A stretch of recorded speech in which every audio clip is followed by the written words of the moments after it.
गुरुकुल शिक्षा की प्रासंगिकता।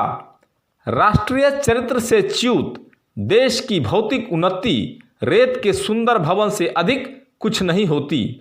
वह तो वायु के हल्के तेज झोंके से भी ढहने लगती है। राष्ट्र निर्माण में व्यक्ति से अधिक महत्वपूर्ण विचारधारा होती है। संसार में आज तक जितने भी बड़े बदलाव हुए हैं वे विचारधारा के प्रवाह से ही संभव हो पाया है। भारत में भी इसके अनेक उदाहरण देखे जा सकते हैं। आचार्य चाणक्य ने क्रूर नंदवंश को समाप्त करने के लिए गुरुकुल में ही चंद्रगुप्त को तैयार किया था।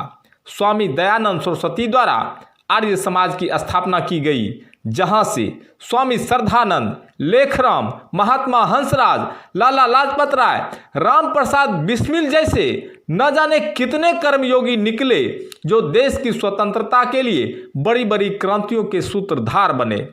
उन्हीं का एक शिष्य श्यामजी कृष्ण वर्मा ने भारत की स्वतंत्रता के लिए लंदन में एक तिमंजिला भवन खरीदा, जहां पर छात्रों के लिए भोजन, आवास, शिक्षा, खेल, व्यायाम के साथ क्रांतिकारी विचारों को पोषित करने के लिए गुरुकुलीय वातावरण का निर्माण किया, जिसे हम इंडिया हाउस के नाम से जानते हैं, जहां से वीर सावरकर, भाई परमानंद, लाला हरदयाल, मदन लाल ढींगरा जैसे कितने ही क्रांतिकारी निकले।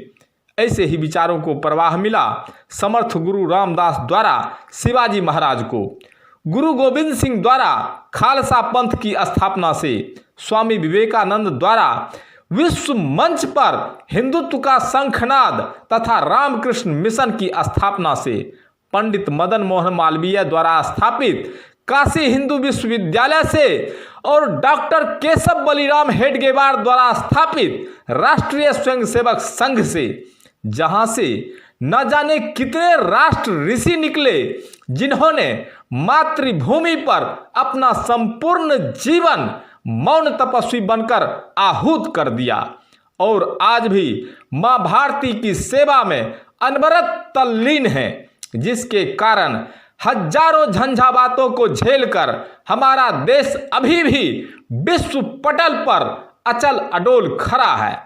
आचार्य चाणक्य ने कहा है, हर युग की अपनी चुनौतियां होती हैं।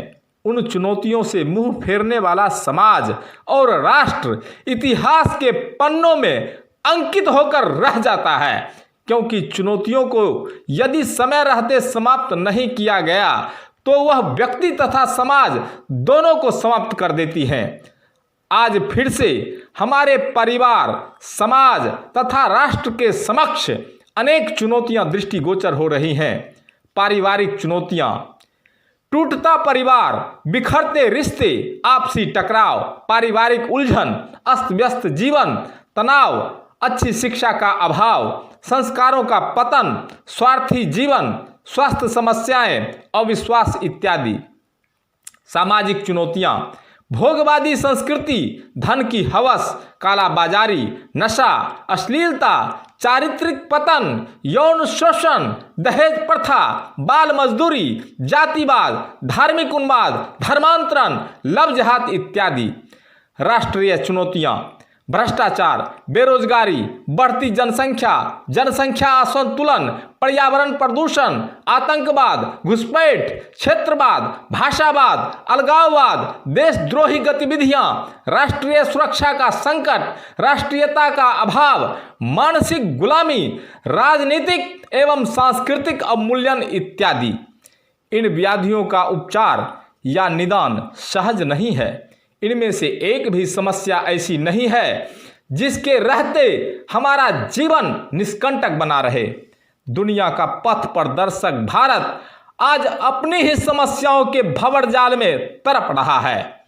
ऐसी विकट एवं विषम परिस्थिति में आशा की एक ऐसी किरण है जो न सिर्फ हमें इन चक्रव्यूहों से निकाल सकती है, वरन भारत को पुनः गौरवशाली एवं वैभवशाली बना सकती है। इसके लिए भारत को अपने अतीत में लौटना होगा, उस पद्धति को अपनाना होगा जिसके बल पर हमारा देश कभी विश्व गुरु तथा सोने की चिड़िया कहलाता था। वह पद्धति है गुरुकुल शिक्षा पद्धति। आज जितनी भी समस्याएं दिख रही हैं वे आधुनिक शिक्षा अर्थात मैकाले शिक्षा की देन है। किसी ने ठीक ही कहा है कि बोया पेड़ बबूल का आम कहाँ से होए। अच्छे एवं बुरे प्रभाव हर कार्य के होते हैं, परंतु उस विषकन्या की सुंदरता किस काम की जो व्यक्ति की जीवन लीला को ही समाप्त कर दे। हम जिस गुरुकुल की बात कर रहे हैं वह युगानुकूल है, जहां संस्कार के साथ आधुनिक शिक्षा भी दी जाएगी। गुरुकुल शिक्षा में इन सारी समस्याओं का समाधान है। इसका प्रत्यक्षीकरण भारत के किसी भी व्यवस्थित गुरुकुल में किया जा सकता है। गुरुकुल में छात्रों की शारीरिक, मानसिक, सामाजिक, आध्यात्मिक अर्थात सर्वांगीण उन्नति होती है।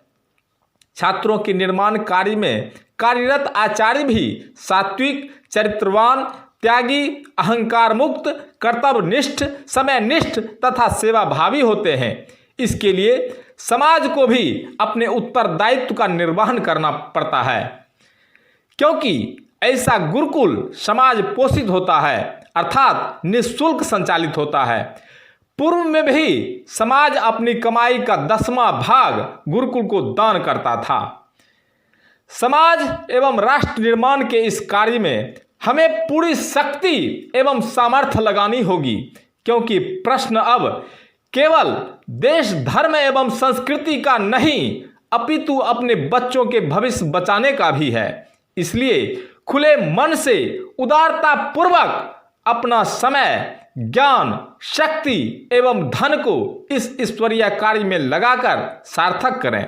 स्मरण रहे, जितना बड़ा लक्ष्य उतना बड़ा त्याग करना होगा, तभी विजयश्री संभव हो सकेगा। इस कार्य में आपके त्याग, कर्तव्य निष्ठता तथा उसके दूरगामी परिणाम को समझना साधारण मानव के वश की बात नहीं है।